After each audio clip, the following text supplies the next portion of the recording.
E só se fala nisso, gente. Vamos estar aqui falando o caso do P. Diddy, tá? É uma coisa aí que eu tô viciado, vocês também devem estar, tá bom? Então, por favor, já me ajuda, se inscreve. Eu tô pedindo pra vocês se inscreverem. Muita gente que assiste e não inscreve. Inscreve no canal, por favor, porque eu tenho que buscar tudo sozinho. É meio difícil a vida, tá? A gente vai começar pelos fatos, que são coisas que de fato ali são confirmadas. E a gente depois vai partir pras teorias que envolvem ali o P. Diddy, que até então, gente, nada foi confirmado, tá? Vai sair ainda o documentário dele lá em 2025. Talvez muitas pessoas vão ser citadas nesse documentário, talvez coisas venham à tona. E inclusive, hoje que eu tô gravando, na terça-feira, ele falou ali, basicamente o advogado dele falou que ele tá pronto pra falar e fechar um acordo. Então, assim, o que vai ser depois aqui da terça, isso daí vai ter, gente, até a próxima semana. O que tiver, eu trago pra vocês. Vamos lá. Vamos começar, não antes só quem é o P. Diddy, mas primeiro como o caso todo, e depois a gente vê ali basicamente a ascensão, a carreira dele. Vamos lá. Se você tá ouvindo sobre P. Diddy e não entendeu nada, calma que eu te explico. Diddy, famoso rapper e produtor dos anos 90 e 2000, foi preso em novembro de 2023 por acusações de agressão, abuso sexual. Isso começou quando sua ex-namorada, Cassie Ventura, o processou por tráfico. As investigações revelaram que nas festas de Diddy aconteciam os chamados offs, onde mulheres eram dragadas e forçadas a participar de atos sexuais. Tudo filmado para chantagem. Não para por aí. Rumores apontam que nomes como Jay-Z e até Beyoncé poderiam estar envolvidos. E teorias até levantam abusos envolvendo Justin Bieber e a morte de Michael Jackson. O escândalo está longe de acabar e pode derrubar muita gente. O que você acha dessas revelações bombásticas? Deixe sua opinião aqui nos comentários e me siga para mais atualizações. A partir da parte do Jay-Z e Beyoncé, gente, tudo aí é de fato a teoria, tá bom? Só que daí, de fato, teve uma prisão ano passado, só que agora teve uma prisão que foi investigada muito tempo antes, e eles anteciparam o mandato de prisão porque tava tendo uma movimentação estranha. Então, tipo assim, ele ia ser preso 4 dias depois e anteciparam antes a prisão dele, porque, né, alegadamente ele ia fugir. E daí, com esses relatos dessas festas que ele fazia, que são muito famosos, vazou a lista. Eu peguei um vídeo aqui gringo, basicamente, que é com os nomes que são citados. E assim, gente, ó, LeBron James, Lucien Change, Jennifer Lopez, Kevin Hart, Chris Brown, Jeffrey Epstein, que já foi de arrasta, que esse daqui é uma outra polêmica que envolve toda uma ilha a qual eram levadas crianças para serem exatamente. E tem outra lista também aqui, gente, que envolve esse cara. E assim, é bizarro. Se vocês quiserem, eu trago. Jay-Z, Beyoncé, Rihanna. Esse é porque é o marido da Rihanna. Regis Usher, Odenbecker, Kelly, Mariah Carey, Busta Rhymes. Então assim, tem tudo, ó. A todas as Kardashians. Akon, Snoop Dogg,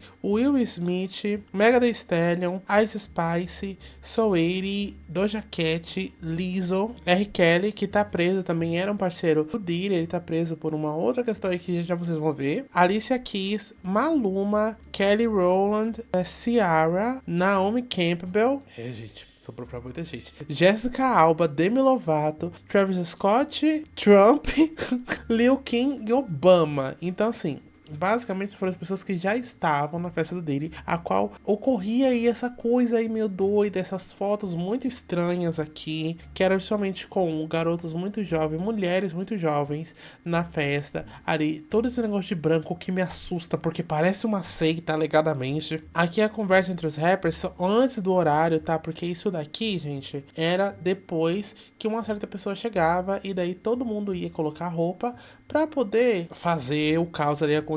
Então começava da tarde até noite, então basicamente é por isso que tem essa lista com um monte de gente. Fora isso, tem outras listas também, que tipo assim, tem um monte de gente, Nicki Minaj, que inclusive tá tendo treta agora, gente, assim, metade de Hollywood tava nessa festa. Como essa festa foi caótica e tem um monte de coisa em cima, a gente vai ver basicamente como foi que o Diddy chegou lá. Vamos lá, porque eu não sabia. A ascensão do Diddy na indústria. Ele começou trabalhando na Uptown Records meio que como um caça-talentos e rapidamente se tornou vice-presidente. O Andrew Harrell tornou Diddy seu pupilo e ensinou basicamente tudo da indústria pra ele. E tudo que ele aprendeu foi com Clive Davis. Também na Uptown, Diddy conheceu a Kim Porter, que é a mãe dos seus filhos. Ela era assistente pessoal do Andrew Harrell e viveu um relacionamento bastante conturbado com o Diddy e em 2018 ela morreu de causas estranhas. Mas voltando a falar do Andrew Harrell, ele gostava tanto do Diddy que ele simplesmente ajudou o Diddy a montar a Bad Boy Records. E a partir daí o Diddy começou a montar o seu próprio império. Por ser um cara carismático, ele acessava muita gente importante e isso acabava pesando na hora dos artistas decidirem entrar pra Bad Boy. Não à toa, o Diddy conseguiu colocar na sua gravadora Lil Kim, Big, Usher. E com o passar dos anos, o Diddy foi entrando em outros setores da indústria, como o da bebida, a comida. Ele é dono da Ciroc, gente.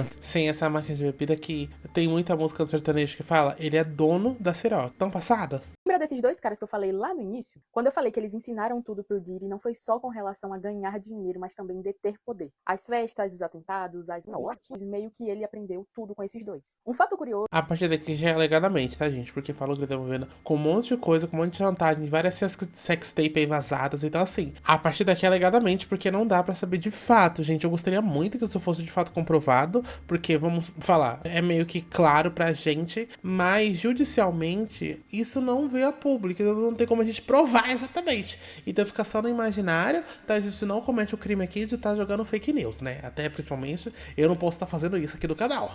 É que a Uptown Records tinha 5 pessoas ali que eram muito importantes e que sabiam muita coisa.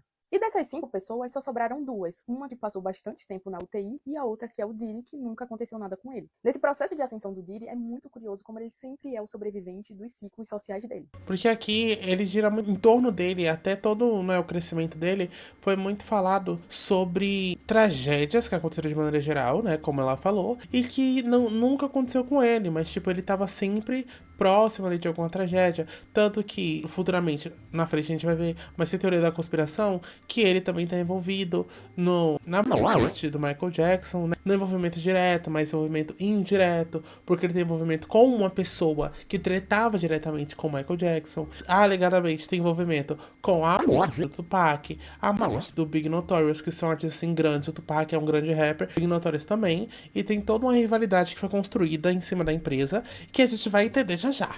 Mas aí com isso, quando ele foi preso, a polícia nem entrou ali na casa pra investigar. E aqui fala que achou 6 mil, mas a notícia oficial é que achou 1.000, tá bom? Vamos lá. O FBI acha 6 mil garrafas de óleo de bebê em mansão do P. Diddy. Durante as recentes investigações, agentes federais encontraram algo inesperado e totalmente fora do comum. A mansão de Diddy, já conhecida por seus eventos grandiosos, agora esconde um mistério ainda maior. Por que ele teria tantas garrafas de óleo de bebê? Gente, tipo, basicamente é isso daqui. É uma das cenas, né, enfim, que não mostraram muita coisa. Tem uma foto também que mostra, assim, várias garrafas, tipo, em cima, no chão, lá no fundo, em cima da... Uma coisa nojenta, sinceramente, viu? E daí tem isso daqui que é o óleo de bebê, que é bem bizarro. Bebê armazenadas? E mais importante, para que ele usava isso? A quantidade absurda do produto levanta suspeitas sobre o que realmente estava acontecendo em suas festas e eventos. Fontes próximas ao caso afirmam que essa descoberta pode ser apenas a ponta do iceberg. O que parecia ser apenas mais um detalhe esquisito em meio à investigação, está se revelando um possível início de algo muito mais sombrio. E como se não bastasse, os funcionários que estavam no local quando as garrafas foram encontradas pareciam extremamente nervosos e com medo, tentando evitar que os agentes tivessem acesso a outras áreas da casa. Isso só aumentou a desconfiança das autoridades. O que mais será que o FBI vai descobrir? Será que essas 6 mil garrafas estão ligadas a algo muito maior do que imaginamos? O mistério só aumenta? Comente FBI para a parte 2 dessa história. Enfim, basicamente foi isso aqui, né, que tem a foto e mostra o policial saindo com o notebook dele. Enfim, é isso. E é que a gente vai pegar uma pessoa, né, que é maravilhosa, que ela explica basicamente o que eram esses óleos de bebê, pra que eram usados. E também, gente, alegadamente, nem todo óleo de bebê que tava ali era exatamente óleo de bebê. Era outra coisa. Vamos ver. Vocês estão me deixando louca com os comentários nessa postagem. Eu nunca achei que eu ia estar construindo um conteúdo desses para as redes sociais. Gente, eu tenho um mestrado. Mas enfim, 1.000 garrafas de óleo de bebê foram encontradas na casa do Diddy. E o que é óleo de bebê? O que é óleo de bebê? Essas garrafinhas aqui, ó, vocês estão vendo? Isso aqui é óleo de bebê. E eu vou mostrar pra vocês algumas marcas de óleo de bebê e pra que a gente usa. Gente, essa daqui é a imagem oficial. A outra tá com o filtro todo cagado, mas tipo, tem aqui em cima, tem aqui embaixo, tem na outra estante lá do lado, tem uma banheira no fundo, que eu acho que ou é o espelho ou já é o fundo, eu não sei exatamente. E daí tem óleo, gente, assim, caótico. Óleo de bebê na vida. Óleo de bebê vem nessas garrafinhas aqui, ó. E essas garrafinhas tu usa pra passar esse óleo em bebês. Por que a gente passa esses óleos em bebês? Para que o bebê hidrate a sua pele. Mas muitas pessoas gostam de usar óleo de bebê para outras coisas. Tipo, essa Amanda aqui gosta de usar shampoo de bebê. Ela gosta de usar coisa de bebê porque tem um cheiro fofo. Tem um tempo que as pessoas gostavam de usar isso porque tem um cheiro mais leve, um cheiro que não irrita as pessoas, um cheiro que as pessoas gostam. As pessoas gostam de cheiro de bebê, gostam de cheiro de coisa de bebê, tudo bem. A questão toda é que ele não estava usando esse óleo para hidratação de pele ou para ter um cheirinho bom. Ele estava usando esse óleo como lubrificante, provavelmente pra passar nas pessoas que ele estava sendo acusado por tráfico.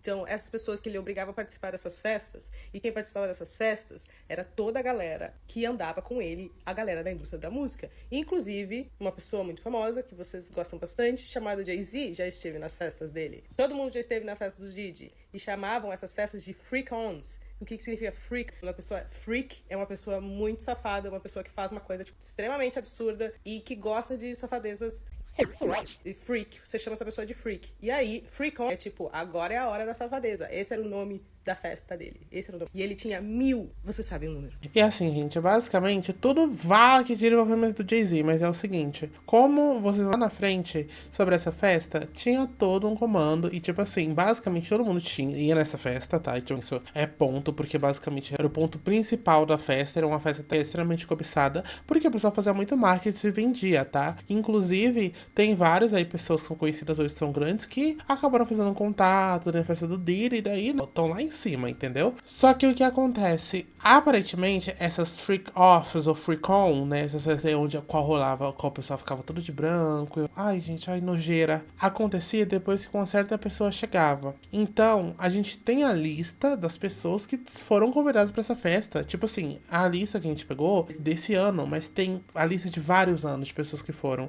E tipo, é de uma das edições. Então, assim, basicamente ele pode fazer várias festas ao mesmo tempo. E essa daqui é uma das listas. Tipo assim, vamos supor que ele faz festa cada 3 meses. Gente, essa daqui é uma das listas. E eu tô falando pra vocês, real oficial, foi muita gente nessa festa, muita gente nessa festa. Então, assim, o comando era, você tá ali naquela festa e você vai ficar ali até uma certa pessoa chegar, que daí vai começar o freak off, o freak on. Então, o importante é saber quem ficava na festa depois que essa certa pessoa chegava. Se daí essas certas pessoas ficavam na festa depois dessa outra aí chegar, pra começar a putaria, aí a gente vai ter basicamente um filtro na lista das pessoas que de fato, tá, estão envolvidas com tal. Entendeu? Então, assim, é preciso saber quais foram as pessoas que ficavam nessa festa depois de certos horários pra gente, de fato, conseguir estar afirmando. Mas aí, até pra afirmar, a gente tem que esperar a justiça lá investigar, gente. E, sinceramente, isso daí tem muito pano, eu não acho que sai agora. E aqui, eu vou deixar sinalizado na tela que é uma teoria do porquê que tinham esses frascos, tá? Além de lubrificar ali. E fora também que tinha uma questão que falavam que muitos desses óleos não eram apenas óleos, mas que também eram ilícitos, tá bom? Que eles passavam ali meio que perto da narina, perto da boca, assim, das regiões que conseguem absorver o ilícito pra pessoa ficar meio pra lá de Bagdá, entendeu? Sim, só piora, eu nem sabia que isso era possível. Mas e com essa teoria aqui, piora mais ainda, vamos lá. Mas como que era usado o óleo de bebê nas festas bizarras do Diddy, onde acontecia de tudo? Pode até parecer óbvio, mas a explicação é mais bizarra do que vocês imaginam. O advogado dele até se pronunciou e a explicação que ele deu foi que ele precisaria de muitos frascos, porque ele tem uma casa muito grande, então ele compra em muita quantidade. O que pra mim não faz sentido nenhum, porque não foram encontradas outras coisas em grandes quantidades. Por que ele não comprava 1000 garrafas de detergente? Ou 1000 garrafas de leite? Muita gente ficou me perguntando o porquê dessa quantidade de óleo ser tão polêmica, mas calma que eu vou explicar. A primeira coisa que todo mundo pensa é que esse óleo era usado de lubrificante pra isso que ele fazia. Mas pensem comigo, se fosse só pra isso, só 1 ou 2 garrafas já iam resolver. Na verdade, esse óleo... Bom, só 1 ou 2 garrafas não, né? Porque ia muita gente, então assim, não fazia sentido. Eu acho até meio desproporcional perante a festa, mas é aquilo, né? Muita gente ia, gente, e só Deus sabe até que horas rolava e quantas pessoas fizeram coisas absurdas nessa festa. Então, assim, eu acho que é um número ok. Eu não sei se dá pra falar isso. Até um pouco escandaliza, porque acho que fosse... Cara, não sei se 1000 pessoas nessa festa, não era possível. Se fosse um pra cada, até faria sentido. Mas, tipo, cacete, 1000, sabe? Então, o que só me gera aí a teoria talvez do que tinha outras aí edições, ele tá planejando fazer outras edições, ou estender a mais, né? De repente acontecia 1, 2 dias, ele queria estender aí pra 5 dias. Pode acontecer. É usado pra besuntar o corpo da pessoa inteiro. Encharcar cada centímetro do corpo da pessoa com óleo. Ela vai ficar toda escorregadia. Basicamente, você não consegue escapar e nem deixar impressões digitais. A pessoa não vai conseguir correr pra fugir porque vai escorregar e cair. Não vai conseguir abrir uma maçaneta de uma porta porque a mão vai estar deslizando. Essa quantidade de óleo também impede que a pessoa deixe impressões digitais. Então, se você tá cometendo algum crime aí no meio da pessoas, é muito mais fácil de você se safar de... Porque é aquilo. Só vai retirar, né, ali a parte do óleo onde você vai estar usando. Meu Deus, agora que eu vi que tá de oil. Ai, gente, que pesadelo. Ai, que horror. Consideravelmente faria sentido, né? Mas é aquilo, vamos ter que esperar comprovar. E aqui, gente, olha, tem até essa foto, eu não sei como é que eu vou fazer, mas tem fotos da festa. E assim, é difícil. Vamos lá.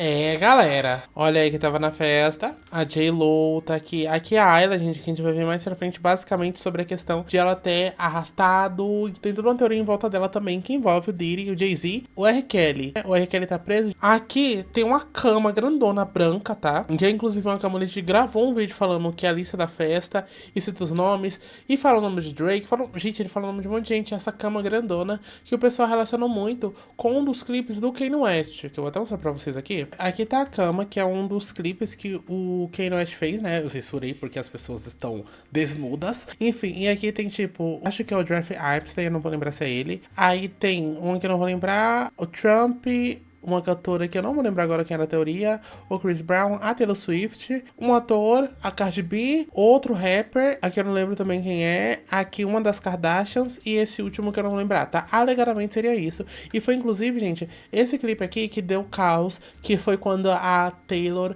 e a Kim Kardashian brigaram, foi por causa desse clipe, porque durante, né, a Leão das Rimas, o Kanye West meio que xinga a Taylor Swift, ele fala aquela do jeito que, a gente ainda tá tendo relações, porque ela é minha de estimação, assim, várias palavras. Então, assim, o pessoal liga muito hoje, né, depois, porque isso daqui foi 8 anos atrás, que o Kanye West postou esse clipe dele, né, com esse clipe meio que não fazia muito sentido na época, eu não vi sentido, mas hoje meio que a gente entende. E daí, gente, é parecidíssimo com a cama, tanto dessa daqui, tá, que é uma cama que ela fica do lado de fora, mas aqui ainda parece menor, só que tem um vídeo da festa, um vídeo, assim, por alto, e, gente, essa cama aqui que vocês estão vendo, que é basicamente no quintal do P. Diddy. Essa cama, o que é a mesma relacionada, que basicamente, né, aqui o Kanye West fala que, tipo, gente, acontecia baba dos pesados. E daí ele tem essa cama, sabe? E assim, eu acho bizarro. Gente, olha isso. Tipo assim, e o pior é que tem todo esse rolê de, tipo, ser branco. Ai, gente, desculpa. Isso mexer num negócio de seita alegadamente, gente, não juro. Me passa até uma vibe ruim. Então seria essa cama aqui onde aconteceu, gente, várias barbaridades, onde várias pessoas eram até mesmo abusadas, entendeu? E ainda eram filmadas pra depois usar como chantagem. Alegadamente, inclusive, né? Meu Deus, é Mariah? Meu Deus, Mariah, mulher! Então, basicamente, isso daqui é a festa. Eu não vou poder falar pra vocês afirmar que isso daqui é depois da meia-noite, tá? Porque, basicamente, o que a gente vai ver agora era que uma pessoa que era convidada pras festas, que até ia, mas nunca chegou a ter relação e nem foi nem citada, gente. Inclusive, vamos ver antes os famosos que foram citados, porque o pessoal tá falando, tipo, Jay-Z, Beyoncé e Rihanna, e nenhum deles foram citados com relação ao P. Diddy, né? Ele não falou, ali no caso, basicamente sobre a acordo, relacionou com nenhum desses três, mas vamos ver de fato quem foram citados. Famosos citados no processo Diddy. O Jones, que foi produtor do álbum Love do Diddy, tá movendo um processo contra ele, e é nesse processo que tem menção de famosos. O ator Cuba Gooding Jr. está sendo acusado de agressão sexual. O processo, que ganhou mais páginas nos últimos meses, além de um relato detalhado, conta com fotos. O Jones fala que o Diddy ficou preparando ele pro ator e que em dado momento eles chegaram a ficar sozinhos e foi aí que tudo aconteceu. A rapper Young Miami também é mencionada nesse processo. Ela, que já foi namorada do Diddy, tá sendo acusada de ter sido uma mula e transportada à luz pro rap. No processo, ela também é acusada de ser uma profissional do sexo e ia receber uma taxa mensal pra trabalhar pro Diddy, assim como também convencer outras meninas. E também acusaram ela de ter obrigado uma garota a fazer aborto. O filho do Diddy, Christian Combs, também é acusado de ser uma agressora sexual. E aí a gente precisa falar das acusações que foram feitas a pessoas secretas. E aí a gente tem um rapper e um cantor de R&B que não são mencionados pelos nomes. Porém, existem as descrições, e assim, a gente chega no nome muito fácil. Rapper da Filadélfia que namorou a Nicki Minaj. Aparentemente, o único rapper da Filadélfia que a Nicki Minaj acabou namorando foi o Meek Mill, cantor de R&B que ganhou Grammy e que foi envolvido em um escândalo de agressão contra uma Bajan bilionária. Mas o que seria Bajan? Segundo o Wikipedia, seria uma língua crioula que é falada em Barbados. E a bilionária de Barbados que esteve envolvida com um cantor de R&B e que esteve envolvida em um escândalo de agressão foi a Rihanna. E ela namorou quem? Chris Brown. Basicamente, os nomes secretos que a gente supõe que seja Meek Mill e Chris Brown, eles são acusados de fazerem sexo com garotas menores de idade e profissionais do sexo. É importante ressaltar que nem a Beyoncé, nem o Jay-Z e nem a Rihanna são mencionados nesse processo. Também é importante salientar que o príncipe Harry é mencionado nesse processo, entretanto, aparentemente, ele foi mencionado só pra mostrar o poder e influência do Diddy. Gente, o príncipe Harry, vocês estão entendendo disso? Que o buraco vai indo mais embaixo, assim? Então, assim, é bizarro, bizarro, porque, tipo, cara, imagina tanta gente que tá envolvida nisso, imagina, assim, eu acho que pela lista de pessoas e tal, eu acredito que tenha uma curto, gente, pequenas pessoas ali que de fato estão envolvidas nisso, né? Mas, ao mesmo tempo, é assustador ter uma lista com vários nomes conhecidos, enfim. Vamos ver aqui, basicamente, o que o Denzel Washington maravilhoso falava sobre as festas do P. Diddy, porque, basicamente, ele era uma das pessoas que meio que ficava ali 1 hora e ia embora, tá? Alegadamente, que não dá pra ter certeza. O que o Denzel Washington dizia para as pessoas que eram convidadas para festas do Diddy? Como um grande ator e grande celebridade dos anos 90, óbvio que o Denzel Washington foi convidado para uma festa do Diddy. E ele disse que ele ia nessas festas. Só que ele dava uma dica valiosa para todas as pessoas que iam e levava essa dica para ele mesmo. O Denzel falava assim, ó, você tem que sair da festa antes da 1. Você precisa sair dessa festa antes que o diabo chegue. E quem era o diabo? O diabo era este moço aqui, o Diddy, porque quando ele chegava era que a festa começava, de fato, a ficar bizarra. Usher, em uma entrevista, foi perguntado: tu deixaria o teu filho participar de uma festa do Diddy? E ele, meu Deus do céu, nunca! Sendo que o Usher participava das festas quando ele tinha 13 anos de idade. E ele disse que viu coisas que ele não gostaria que uma criança de 12, 13 anos tivesse experienciado. E o louco dessa história também é que o Usher apagou todos os tweets dele, gente. Nessas últimas horas, ele apagou mais de 7.000 tweets do Twitter dele. Por que ele ia fazer isso? Por que ele ia apagar todo esse histórico? O que será que ele tá escondendo? O Denzel sempre avisou, e quem levou o conselho dele a sério se deu bem, mas quem não levou provavelmente se perdeu lá no baby oil e no óleo de bebê do Diddy. Galera, alegadamente, como sempre, que me dá tão nervoso. Nesse meio tempo, o que acontece? A Nicki Minaj, ela surtou, tá bom? Surgiram aí alegações, tudo que foi bem no começo, quando o P. Diddy foi preso, que o pessoal começou a relacionar com o Jay-Z. E daí acabou que, gente, ela surtou porque, alegadamente, teria algum envolvimento do marido dela com o P. Diddy. Meio que ela tava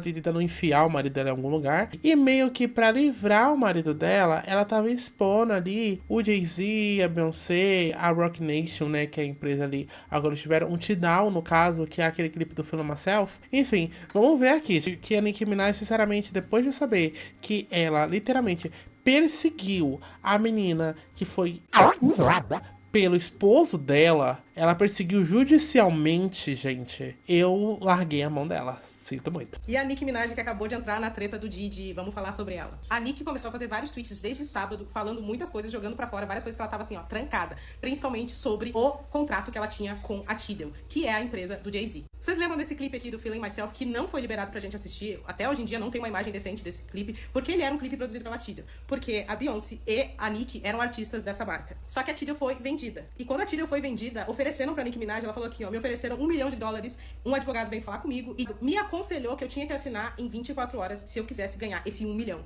E aí ela disse que se não assinasse ia estar fora, ela não ia conseguir ganhar nada. E ela achou que ela foi roubada e enganada e também silenciada. Daí a Nicki começou a largar os cachorros em cima do Jay-Z. Ela falou que o Jay-Z tá pagando blogs pra falar mal dela e que ele perde tempo fazendo todos esses esquemas, mas ele não fala do melhor amigo dele, que é o Diddy, e dos envolvimentos dele com abuso de mulheres e de menores. E ele não se colocou. E ele fica em silêncio perante a todas essas polêmicas. Lembrando que a Nicki Minaj, alegadamente, era uma participante ali recorrente nas festas do Diddy. Então, assim, é a suja falando do mal lavado. Gente, sinto muito. Eu não consigo mais defender a Nicki Minaj depois de todas as situações. Toda análise que ela faz, tipo, ela sempre tá brigando com rappers que não tem nada a ver com a situação. Recentemente, ela brigou com a Ice Spice do nada. Simplesmente do nada. A Ice Spice não lançou feat com ninguém, que ela odeia, nada do tipo. Do nada, ela brigou com a Ice Spice. Então, assim, pra mim, ela é uma pessoa que ela é problemática. Ela é extremamente problemática.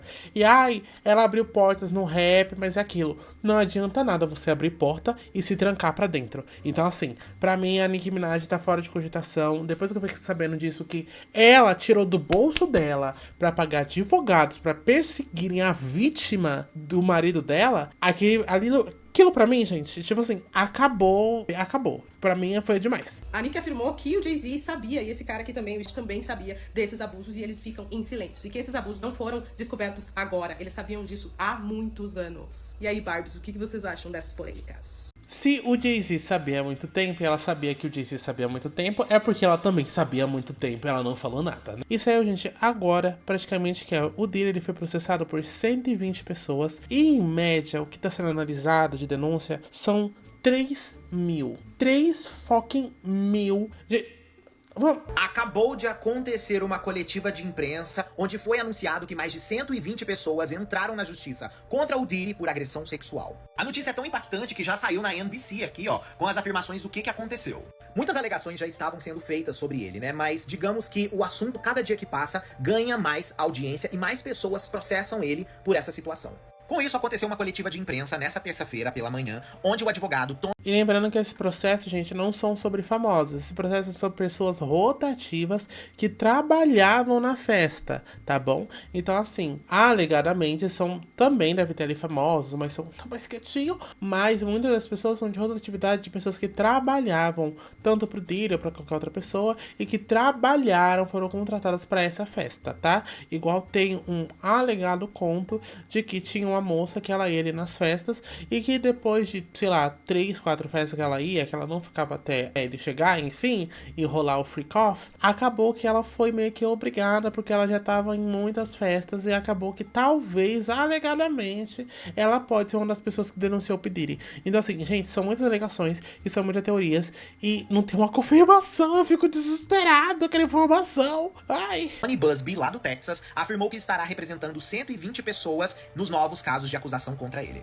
E ele hablou mesmo porque ele falou: vamos expor os facilitadores que permitiram essa conduta em portas fechadas. Vamos buscar este assunto, não importa quem as evidências impliquem. Ele ainda diz: muitas pessoas poderosas, muitos segredos sujos. E ele ainda acrescenta que a equipe já coletou fotos, vídeos e textos. E ele ainda meteu essa daqui, ó. Já é uma longa lista, mas por causa da natureza deste caso, vamos ter certeza de que estamos certos antes de fazer isso. Esses nomes vão chocar vocês. Ele disse também que mais de 3 mil pessoas já procuraram o escritório de advocacia dele para processar o Diddy. Ele inclusive disse que nos próximos 30 dias ele vai colocar mais pessoas nessa história. Então, pelo jeito, a lista vai crescer muito. Mas sem dúvida, o grande ponto é essa afirmação aqui, ó. Esse novo grupo de acusadores, disse Busby, tem 62% que se identificam como afro-americanos e vêm de mais de 25 estados. Busby disse que 25 dos acusadores eram menor de idade no momento que os incidentes ocorreram, já em 1991. E ele mandou avisar que a situação aconteceu tanto nas festas que o Diddy fazia, assim também como nas audições que ele organizava para lançar novos artistas. O negócio é muito pior do que a gente imagina. Cada dia fica pior. Ai, gente, juro que nojeira, que nojo, que nojo, que nojo, que nojo, que nojo, que nojo, que nojo, que nojo.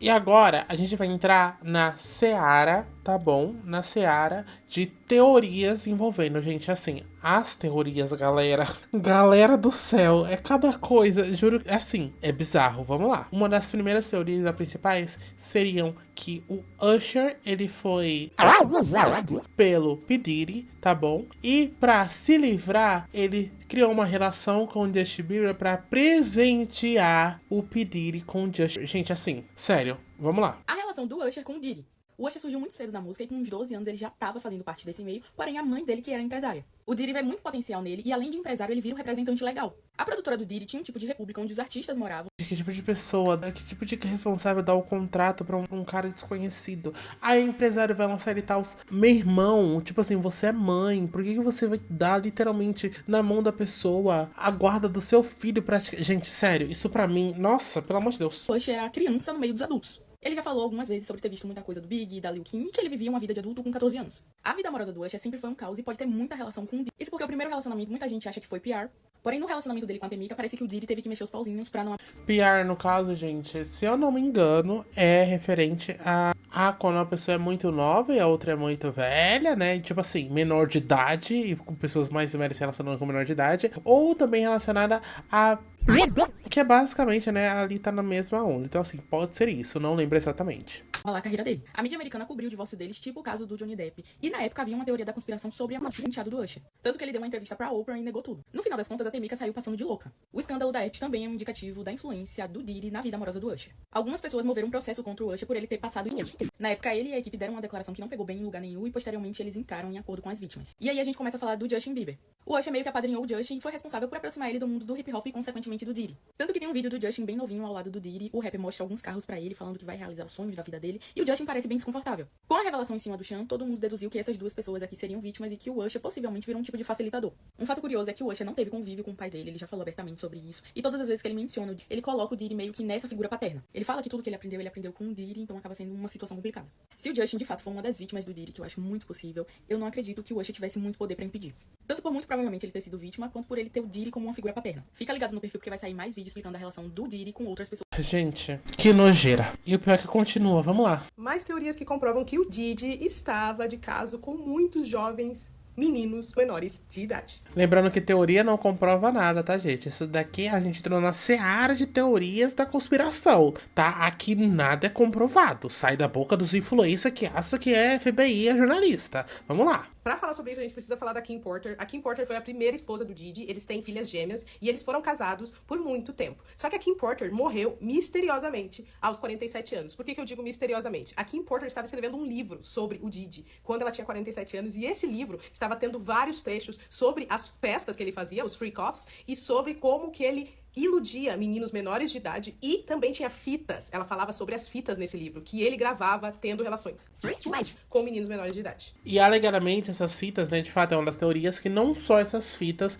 com esses meninos, mas também que com várias celebridades, com políticos. Então assim, o Obama e o Trump, eu não quero ter essa cena na minha cabeça. Alegadamente, como sempre, que nada é comprovado aqui. Vamos lá. Kim Porter morreu aos 47 anos com pneumonia. Só que ela morreu do nada. E ela era uma mulher muito rica. Então é muito raro uma pessoa morrer com pneumonia sendo uma pessoa rica, uma pessoa que tem acesso à saúde, a planos de saúde, etc. O livro da Kim Porter foi publicado ano passado. O nome do livro é Kim's Words, As Palavras Perdidas da Kim Porter. E nesse livro ela fala que teve muitos encontros com meninos menores de idade e principalmente com um menino de 18 anos que ele via a todo momento e que ele buscava a toda hora pra poder ter relações com esse. Ela falou também das fitas que ele gravava sempre esses encontros com esses meninos, que não era um, não era dois, eram vários. E aí entra a questão do Usher. O Usher foi um desses meninos. Mas isso aí é matéria pra outro vídeo. Voltando no Justin, tem um vídeo do Justin com o Diddy, que o Diddy fica perguntando pro Justin por que ele não liga pra ele, por que ele tá se afastando dele. E isso me lembrou muito uma cena de um documentário que eu assisti, um artista mirim da Nickelodeon. Esse artista mirim era da série Nick and Josh. E esse menino estava sendo abusado e perseguido por um que trabalhava na série.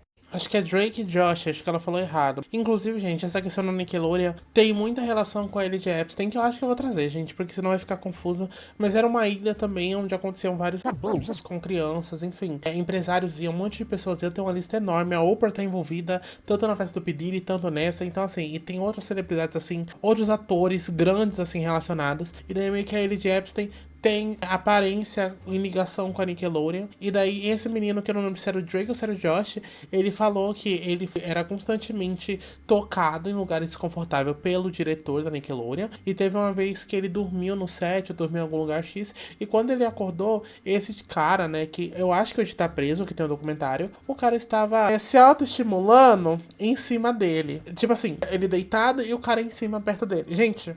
E o que esse cara, abusador, fazia? Ficava ligando pra esse menino toda hora e não deixava esse menino em paz. E aí ele falava, por que tu não me atende? Por que tu não fala comigo? Como se tivessem uma relação com esse menino. E o que aparece entre a relação do Diddy e o Justin nesse vídeo é exatamente essa mesma relação de um homem querendo estar conversando no telefone com um menino menor de idade. Por que tu vai querer ficar conversando no telefone com um menino menor de idade e cobrando ele de não te atender como se ele fosse a tua namorada ou a tua esposa ou alguma coisa assim? A gente sabe também que o Justin procurou a igreja, procurou muitos lugares porque ele tem uma dor que ele não consegue lidar. E essa dor provavelmente está ligada a essa vergonha, a este momento de ter vivido algo que é inconcebível para um adolescente, que é ser abusado por uma pessoa mais velha. Ô, Cristo. Ai, meu Deus do céu. E daí, gente, com correlação, né, com esses meninos aí, com o Usher e com o Justin Bieber, também fizeram uma correlação com a Rihanna. Essa daqui eu acho um pouco de exagero, tá? E que se de fato aconteceu, eu espero que sejam presos. Mas eu acho exagero, tá bom? Essa daqui. Que é basicamente falando que o Jay-Z, né, especificamente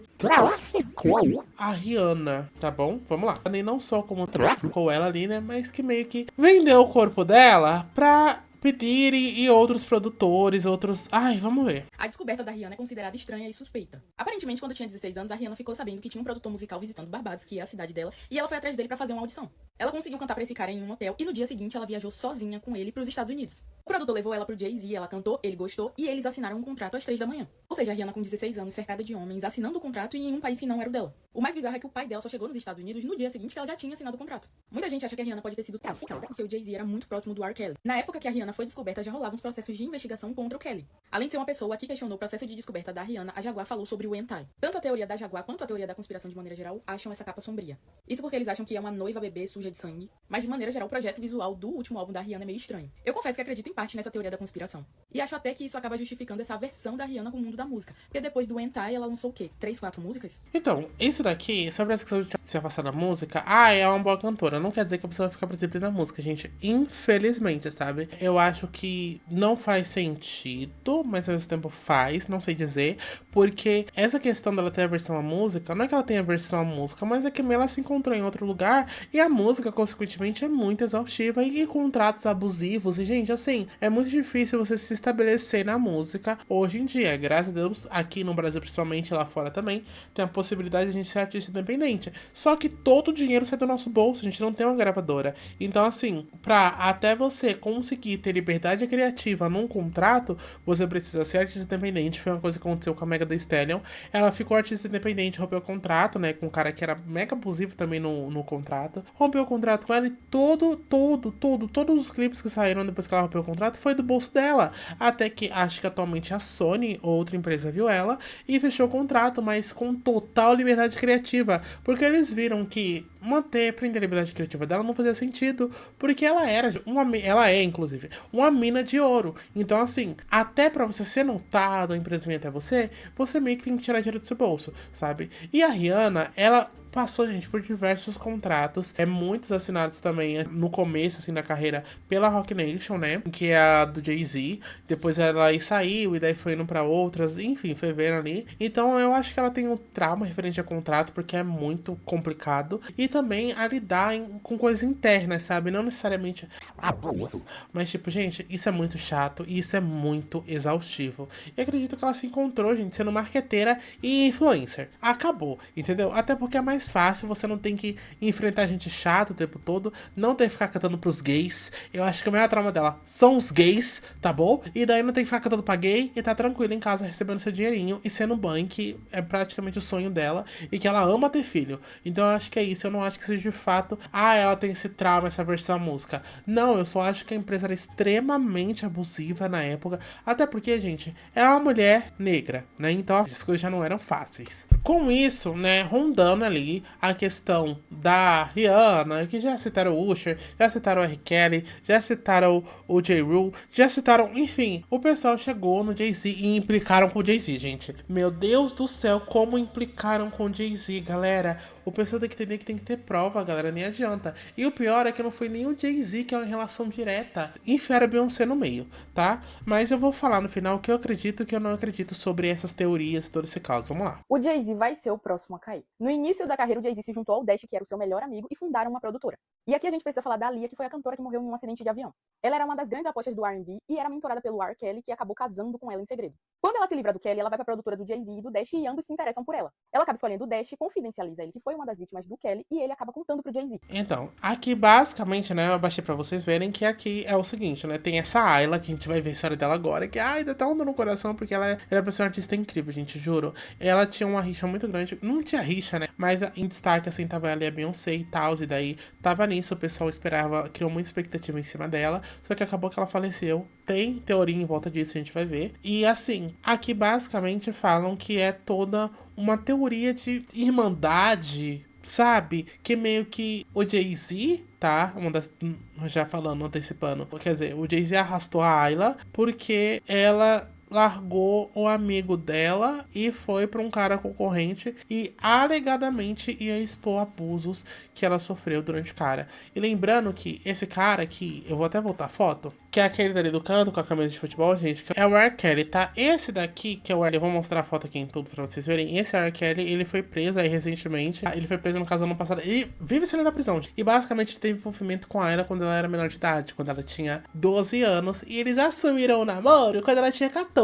Como se fizesse alguma diferença, 2 anos, né? Pro marmanjo de 30. Então, assim, na época ele já tinha 30 anos, gente. Pelo amor de Deus, que nojeira. Então, assim, basicamente, a gente também tem toda essa teoria em volta, que são os pais, responsáveis, seja lá quem for, que vendem, né, os filhos por dinheiro, que inclusive é uma das outras teorias que também enfiaram a Beyoncé no meio, tá? E que no caso, eu acredito que todas as mulheres que estejam envolvidas nisso, até mesmo algumas que foram pra festa, menos a Oprah, que eu acho que a Oprah não é inocente, são mais vítimas do que de fato cúmplices, sabe? Então eu acredito que possa ter alguma coisa ali também, porque infelizmente era muito comum pais, pessoas assim, venderem os filhos menores de idade pra ficarem na mão de marmanjos e tal, pra gerir a carreira, porque ia trazer dinheiro. Então assim, eu acho essa história bizarra, e se de tudo, se for comprovado alguma coisa relacionada ao Jay-Z, tá? Que eu acho que talvez não role, a Beyoncé ela é mais vítima do que de fato tá envolvida nisso. E fora isso também, né, gente? A Beyoncé é mãe. Se vocês acham mesmo que ela vai escolher o Jay-Z e as crianças, eu duvido.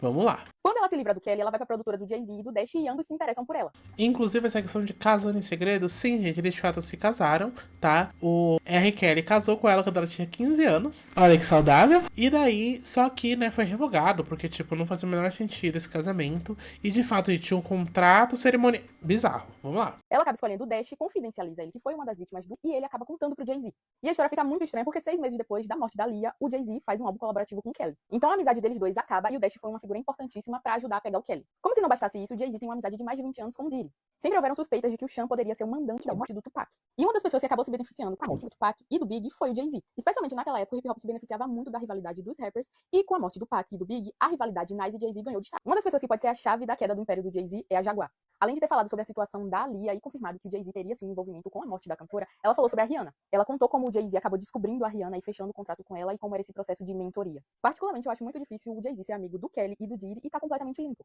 Eu acho que diferente do R. Kelly, o Diddy pode ser mais prejudicial pro Jay-Z. A polícia já pegou muita filmagem e parece que existem ainda mais material. É, galera, alegadamente. E daí, com isso, a gente vem pra uma teoria muito maior, que é a do Tupac e do Notorious Big, que eu falo que é Big Notorious, né? Basicamente, eles eram dois raps muito grandes. Tupac, principalmente, eu acho que é um nome muito relevante até hoje. E acaba que essa teoria em volta é muito relacionada também, de fato, volta pro P. Diddy, por uma questão ali de agência, de rivalidade. Enfim, vamos entender aqui, basicamente, como que foi que aconteceu. E se não explicar, eu volto e falo pra vocês. Como dois rappers em ascensão ao estrelato do hip-hop, tornaram-se amigos rapidamente e inimigos ainda mais rápido, o que pode ter levado às suas mortes prematuras. Essa é a história da relação entre Tupac e Notorious Big, dois dos mais talentosos rap da época, que se dedicavam a expor a verdade sobre as tribulações da vida nas ruas, a injustiça social e a divisão racial. Havia um único problema entre eles, cada um representava uma costa. O que se transformou na maior rivalidade da história da música acabou na morte de ambos os artistas, numa altura em que as suas carreiras estavam a disparar. Costas, basicamente, gente, é gangue.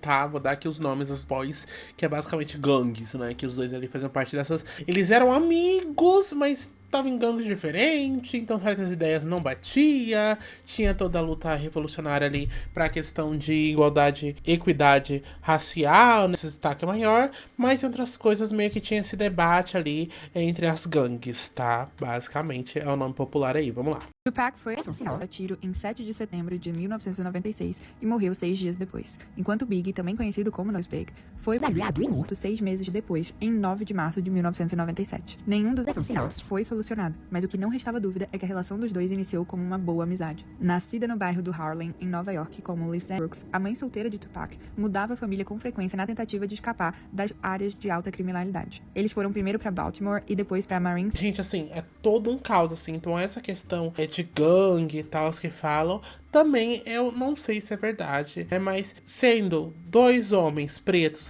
em área de criminalidade, por mais que os responsáveis tentassem fugir, só que acabava que não, eu acho que faz sentido, mas acho que não totalmente, porque pra mim, tipo, se um morreu, por que o outro morreria em seguida, sabe? Mas vamos lá. Califórnia. E foi lá que o amor e o talento de Tupac para a poesia foram criados. Ele acabou entrando no mundo da música primeiro como ajudante de estrada e dançarino do grupo Digital Underground. Finalmente assumiu o microfone em 99 91 com o seu álbum de estreia Chips Now, lançado naquele ano. Enquanto isso, de volta à cidade de Nova York, Christopher Biggie Wallace, criado no Brooklyn, passou sua adolescência frequentando escolas de ensino médio de prestígio, onde o inglês era uma matéria importante, traficando drogas nas ruas e fazendo rap por diversão. Mas uma demo que ele fez foi parar na revista Source, que destacou o jovem talento, e ele logo foi representado por Sean Diddy Combs, também conhecido como Puff Daddy. Seu primeiro single, Party and Bullshit, foi lançado em 93. Naquele ano, Tupac já era um artista que vendia discos de platina, então o Biggie pediu a um que o apresentasse a Tupac em uma festa em Los Angeles. De acordo com um trecho do livro original Gangsters, de Ben Westhoff, Pac entra na cozinha e começa a cozinhar para nós. Ele está na cozinha preparando alguns bifes, relembrou um estagiário chamado Dan Smalls, que trabalhou com Biggie sobre a reunião. Estávamos bebendo e fumando e de repente Pac disse: "Ei, vamos lá." Fomos pra cozinha e ele tinha bifes, batatas fritas, pão, Kool-Aid e ficamos sentados lá comendo, bebendo e rindo. Foi realmente aí que a amizade de Big e Pac começou. Havia um respeito mútuo entre os dois, bem como entre seus grupos de amigos. De acordo com um trecho da Vice, um amigo de Big disse: "Todos nós achávamos que ele era um rapper doidão." A história relata que Tupac deu a Big uma garrafa de Hennessy como presente. E Big dormia no sofá de Tupac quando estava na Califórnia e Tupac sempre passava pelo bairro de Big quando estava em Nova York. Em essência, eles eram como qualquer outra dupla de amigos. No Budweiser Superfest 93, no Madison Square Garden, em Nova York, eles fizeram um freestyle juntos. Big sempre recorria a Tupac para pedir conselho sobre o negócio, e até pediu para que ele administrasse a sua carreira. Mas Tupac não misturava negócios com amizade. Ele disse: "Não, fique com Puff. Ele fará de você uma estrela." Embora tenha havido algumas brigas menores entre E literalmente virou estrela, né, gente? Estrelinha lá no céu agora. É, gata, fica difícil. Tupac e Big, a primeira grande briga aconteceu quando eles estavam programados para trabalhar em um projeto juntos para um outro rapper, o Little Sean. Tupac chegou ao Quad Recording Studios, na Times Square, em 30 de novembro de 94 e estava se preparando para subir onde Big e Combs estavam. Mas, em vez disso, o Tupac foi no saguão e levou 5 tiros, de acordo com o New York Times. Ele sobreviveu ao ataque, mas acreditava que Big poderia ter algo a ver com isso, apesar de terem subido para vê-los logo após o incidente. Tupac disse que a equipe parecia surpresa e culpada, mas Puff afirmou que eles mostraram a ele nada além de amor e preocupação, de acordo com um trecho da Vice. Bill Courtney, policial aposentado de Nova York que também trabalhava em casos ligados ao hip-hop, acreditava que o assalto havia sido uma resposta aos comentários de Tupac contra o Haiti and Jack, no Daily News. Estavam mandando um recado para ele não citar nomes, afirmou. Em Nova York, para gravar o filme O Lance do Crime, de 94, o Tupac se brincou com o grupo Barra Pesada do Queens. Ele estava baseando seu personagem Birdie, membro de uma gangue envolvida em programas de basquete para jovens, em um malandro lá nascido no Haiti chamado Jacques Agnant, o Haiti and Jack. Tupac havia visto Haiti and Jack em uma casa noturna de Manhattan, cercado de mulheres e champanhe, e pediu para ser apresentado. O Big, que frequentava os mesmos círculos que o Haiti e seus parceiros, alertou o Tupac para manter distância do sujeito, mas foi sem sucesso. Gente, meu Deus. Ai, galera, eu não sei. Vamos lá. O Big, que frequentava os mesmos círculos que o Haiti e seus parceiros, alertou o Tupac para manter distância do sujeito, mas foi sem sucesso. Ele adorava o respeito e o reconhecimento que eu tinha em Nova York, e eu acho que ele queria esse mesmo respeito, disse o Haiti and Jack. Os dois estavam se divertindo em uma casa noturna em Manhattan chamada Nels, em novembro de 93, onde o Tupac conheceu uma jovem de 19 anos chamada Ayanna Jackson. Eles se aproximaram na pista de dança e foram para a suíte dele no Le Parc. 4 dias depois, ela foi de novo ao hotel, mas encontrou não só Tupac, como também o Haiti and Jack, o empresário de turnê do rapper Charles Fuller, o Man, e outro homem não identificado. Lá, ela denunciou que o grupo a estuprou e a obrigou a fazer sexo. Galera! Tupac alegou que ele saiu do quarto quando os outros homens entraram e foi dormir. Ela chamou a polícia e os 3 identificados foram presos. Os policiais também encontraram armas que depois o Tupac afirmou serem de Big. A promotoria alegou que Tupac, acusado de abuso sexual, sodomia e posse ilegal de armas, havia oferecido a Ayanna como prêmio aos amigos. O Tupac negou a acusação, mas depois do julgamento contou à revista Vibe que se culpava por não ter feito nada para protegê-la dos outros homens. Antes do início do julgamento, os casos do rapper e de Fuller foram separados do de Haiti and Jack. Num acordo que o Tupac e o seu advogado consideraram bom demais para ser verdade, o Jack se declarou culpado de 2 contravenções e se esquivou de cumprir a pena de prisão. Acreditando que o Haiti and Jack era cagueta, o Tupac contou a um... Gente, isso daqui foi muito estranho. Como é que um cara que era literalmente um... Ele assume a culpa? Mas é porque também ele deve ter influência, né? Então ele ia ser impune de qualquer jeito, mas ele não queria ficar na cadeia. Isso daqui foi estranho. Um repórter do jornal New York Daily News que o haitiano havia armado pra ele. Seguro com a fama que ele tinha conquistado na rua, o músico estava convencido de que ninguém mexeria com ele. No dia 1º de dezembro de 94, o Tupac chegou a um fórum de Nova York enfaixado e numa cadeira de rodas, e foi considerado culpado de abuso sexual no caso da Ayanna Jackson, mas absolvido das acusações de sodomia e posse de arma. Com uma sentença mínima de 1 ano e meio de prisão, podendo recorrer, a fiança foi definida em $3 milhões. Sem conseguir levantar o valor da fiança, o Tupac cumpriu a maior parte da sentença do Clinton Correctional Facility, presídio de segurança máxima no norte norte do estado de Nova York. Me Against the World, terceiro álbum do rapper, foi lançado logo após o início da pena. Na cadeia, o Tupac pediu à esposa Keisha Morris, com quem se casou enquanto cumpria a pena, para transmitir uma mensagem ao Suge Knight, chefe do inconstante selo Death Row Records. Ele estava sem grana e precisava de ajuda. Além dos honorários advocatícios e tudo mais, a mãe dele também estava perdendo a casa. Gente, como é que pessoas desse tamanho não tinham um puto no bolso? Sim, não me deixa tão chocado, porque o K-pop, né, essa área do K-pop é isso, assim, gente, são artistas estourados, igual o BTS, eles foram receber, sei lá, 5 anos depois que estouraram, sabe? Porque a empresa investe bastante, mas pra eles meio que não vem dinheiro de fato. Vem ali uma coisa ou outra, vem um salário mínimo pra poder comprar uma coisa, sabe? Não vem um dinheiro grande de volta. Mas, gente, nessa época, é que também, né, era marginalizado, tem toda essa questão, então eu acredito que a empresa passava a perna gostoso. Suge não só tentou recrutar o Tupac para o seu selo, como ofereceu espaço na sua família, a mais poderosa e descontrolada do hip hop. Tupac ainda estava preso em agosto de 95, quando Suge foi visitá-lo mais uma vez. Logo em seguida, o empresário foi à cidade de Nova York, onde 3 de agosto aconteceria a premiação anual promovida pela revista Hip Hop Search no Paramount do Madison Square Garden. A Death Row gastou cerca de $100 mil no show de abertura, que incluía réplicas em tamanho real de celas de cadeia. De peito estufado, Suge subiu ao palco para receber, em nome do seu selo, o prêmio de melhor trilha sonora por Above the Rim. Olhando a plateia com desdém, ele divagou, atirando farpas em Sean Combs, o Puff, ou chefe do selo de Biggie Smalls, o Bad Boy Records. Em alusão à tendência de Puff de se inserir nos trabalhos de seus músicos, Suge disse: "Qualquer artista que queira ser um artista, permanecer uma estrela e não ter que se preocupar com um produtor executivo tentando estar em todos os seus vídeos, todos os seus discos, dançando, venha para Death Row", proclamou Knight no show de premiação do Source em 95. Gente, o cara comprou uma briga com o P. Diddy. Velho do céu. Porque será que o P. Diddy tava de olho no Tupac? Tem os dois nessa gravadora? Não, né? Ele nunca demonstrou pelo que parece que nunca demonstrou interesse. Gente, pelo amor de Deus. Suge esse que foi condenado posteriormente a 28 anos de prisão por homicídio de um homem que ele atropelou com a sua caminhonete do lado de fora de uma barraca de hambúrguer em 2015. Galera. Knight, que anteriormente já estava cumprindo mais da metade de uma sentença de 9 anos por violar a condicional que recebeu em 95 por 2 rappers aspirantes em um estúdio de gravação em Hollywood. Voltando ao Tupac, nunca houve provas de que Big ou Combs soubessem do acontecido, mas alguns meses depois, o single B-side do Big era uma faixa chamada Who Shot Ya?, que levou a resposta de Tupac com a música Hit 'Em Up. Nela, o Tupac afirmava ter dormido com a esposa de Biggie, Evans. De acordo com a Vibe, Evans negou a alegação, dizendo que não é assim que ela faz negócios. Após a morte do Tupac, o Biggie quis pôr um fim às brigas de costa a costa. Nós dois, pessoas individuais, fizemos uma luta um homem contra um homem fez com que toda a costa oeste odiasse toda a costa leste, e vice-versa. E isso realmente me incomodou, disse ele em uma entrevista. Eu tenho que ser o único a tentar reverter isso, porque Pac não pode ser o único a tentar esmagá-lo porque ele se foi. E no dia 9 de março de 97, o Big deixou a festa da Vibe Magazine de Puff Daddy em um veículo que parou em um sinal vermelho na Wilshire Boulevard e South Fairfax. Enquanto estava parado, um Chevrolet Impala parou do lado dele e sua equipe. De acordo com testemunhas, um homem negro vestido com terno azul e gravata borboleta baixou a janela e atirou 4 vezes em Big, que foi declarado morto a 1h15 da madrugada no Cedar Sinai Medical Center. Novos documentos judiciais alegam que Dwayne Davis, o homem acusado de matar Tupac Shakur em Las Vegas em 96, implicou Sean Diddy Combs no assassinato em uma entrevista à Polícia Metropolitana de Las Vegas. Os documentos foram apresentados em 18 de julho pelo gabinete do procurador distrital do condado de Clark. Basicamente, o cara falou que foi o P. Diddy que mandou... Em resposta ao pedido de Davis para a reconsideração da fiança. Os documentos de quase 180 páginas apresentam novas provas obtidas pelos promotores que não foram mostradas ao grande júri que indiciou Davis, incluindo uma entrevista de 2009 ao LVMPD, na qual Davis implicou Combs no pagamento do...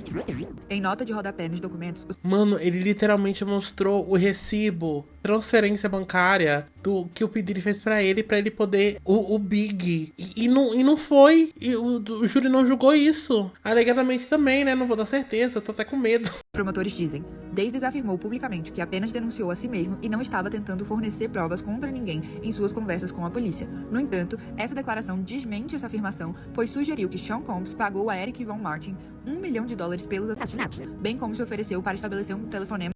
Pelos? Então ele foi responsável pelo do Tupac e do Big. Meu Deus do céu! Clandestino com Terrence Brown, o motorista que na época ainda era vivo. Davis disse que anos depois, Eric Von Martin, também conhecido como Zip, enriqueceu repentinamente. Davis disse que isso aconteceu anos depois dele e de Zip terem discutido algum tipo de pagamento por parte de Combs, que na época era conhecido como Puff. De acordo com o site The US Sun, os documentos alegam que após o tiroteio, o suspeito Keith, que está preso desde 2022 acusado pelo crime, voou para Nova York com uma força-tarefa da polícia de Los Angeles para se disfarçar e tentar reunir provas incriminatórias contra Combs e outro gangster chamado Eric Zip sobre o crime cometido.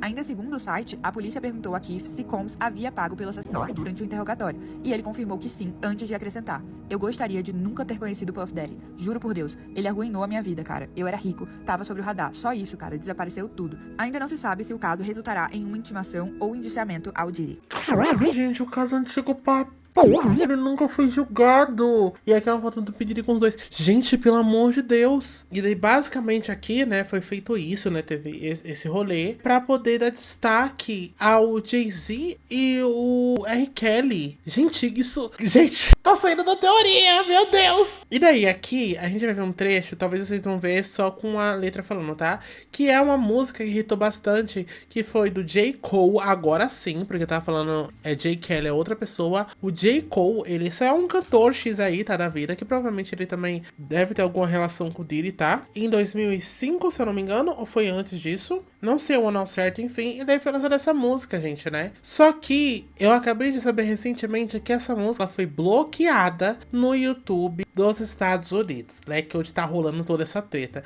Então, assim, bloquearam esse vídeo. Esse vídeo tá com restrição lá fora, porque tava sendo muito acessado. Ela foi muito acessada recentemente, tá? O clipe fala inicialmente sobre uma traição, tá? Que no caso, o personagem, que é um garoto, mora com um pai religioso e essa madrasta, tá? E meio que fala que ela sabe que eu sei. Que é a questão sobre o caso extraconjugal que os dois viviam, mas como o pai era problemático e sabia que o pai ia apoiar ela acima de tudo, ele guarda esse segredo. Basicamente é isso que o clipe fala. Só que durante a música falando, né, como é citada, ele cita 3 pessoas, tá, que alegadamente tem relação com o P. Diddy aí relacionado, né? Vamos lá ver quais são essas pessoas. O único ponto negativo sobre as estrelas é que elas queimam. Descansa em paz, Aaliyah. Descansa em paz, Left Eye. Michael Jackson, vou te ver assim que eu morrer. E aqui é uma teoria que foi construída, que é o She Knows, que é basicamente, né, Jay-Z e a Beyoncé, que é Shawn Carter, que é o nome de fato do Jay-Z, e Beyoncé Giselle Knowles Carter. Então essa aqui seria Shawn Knowles, que seria She Knows, né? Seria essa abreviação, basicamente, aí. Mas o que a teoria também tem é que seria muito a Jaguar. Essa Jaguar, que é uma cantora que saberia sobre isso. E aqui a gente vai ver um pouco sobre a letra dessa música, que ela é bizarra. E por último a gente vai ver quem é a Aaliyah, né? Que era uma concorrente da Beyoncé. E a Left Eye. A Left Eye, que eu acho que ela não seja muito conhecida, ela era no grupo do TLC, né? Do TLC. Que é a música No Scrump, gente. Que é essa daqui.